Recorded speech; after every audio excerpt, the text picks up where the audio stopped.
Olá pessoal, tudo bem? Estamos aqui novamente para o quadro Saúde Financeira e hoje nós vamos continuar aquele tema sobre fundos de investimento.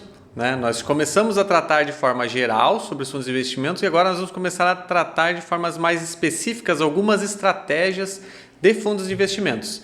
E a primeira delas, não podia deixar de ser, é a parte de renda fixa. Então, os fundos de investimento em renda fixa. A renda fixa, ela trabalha da mesma forma, se você for pensar em títulos privados, em títulos públicos, títulos privados ali, quando a gente vai falar de debêntures, de CDB, LCI, LCA, assim por diante, os produtos de emissão bancária. E nos títulos do Tesouro a gente tem as alternativas, que são exatamente a Selic, o pré-fixado e o pós-fixado. Então, os fundos de investimento de renda fixa eles vão exatamente trabalhar com uma composição dentro desses ativos aí.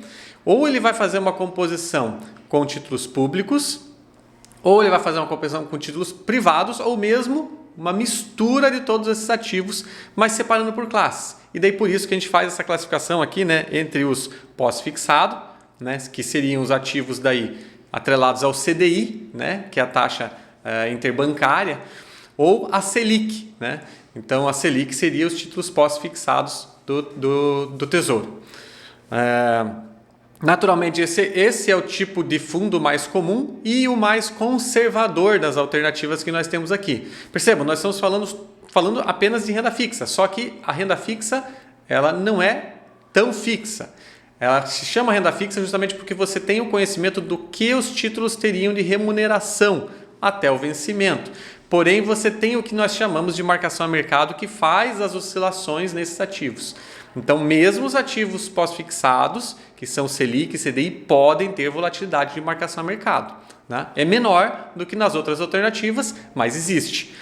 E, portanto, são os mais conservadores. Perceba o seguinte, que sempre que nós formos falar de um ativo que consiga superar o CDI, então ali você está tendo, por exemplo, um fundo de renda fixa que consiga superar o CDI, fatalmente ele está assumindo algum nível de risco diferente para conseguir essa superação. E normalmente ele vai fazer o quê? Ele vai estar incluindo na sua carteira títulos de crédito privado. Então o título de crédito privado, ele normalmente, por ser um ativo de maior risco do que o título público, ele passa a remunerar um pouco mais, ele tem o que a gente chama de spread, ele tem exatamente uma remuneração superior ao título público e assim ele consegue superar o CDI. Então a renda fixa no pós-fixado é o tradicional, são os fundos mais conservadores, aqueles que tentam ou acompanhar ou superar o CDI conforme a gestão que nós conversamos no passado lá, que pode ser ativa quando ele tenta superar ou passiva quando ele simplesmente tenta acompanhar o indicador. A segunda alternativa aqui que nós temos então é o pré-fixado, que justamente ele tem taxas já pré-determinadas, mas o fundo de investimento, na verdade, ele não tem essa amarração. Ele investe em títulos pré-fixados, procurando superar um indicador, mas ele não tem um valor específico de rentabilidade garantido. Então ele é diferente de você estar diretamente no título. E a mesma coisa a gente vai falar da inflação. É um fundo que busca acompanhar a inflação, mas os ativos que compõem ele sofrem a marcação a mercado. Especialmente os títulos públicos, onde a gente onde a gente percebe mais fácil essa volatilidade de preço de ativos diariamente.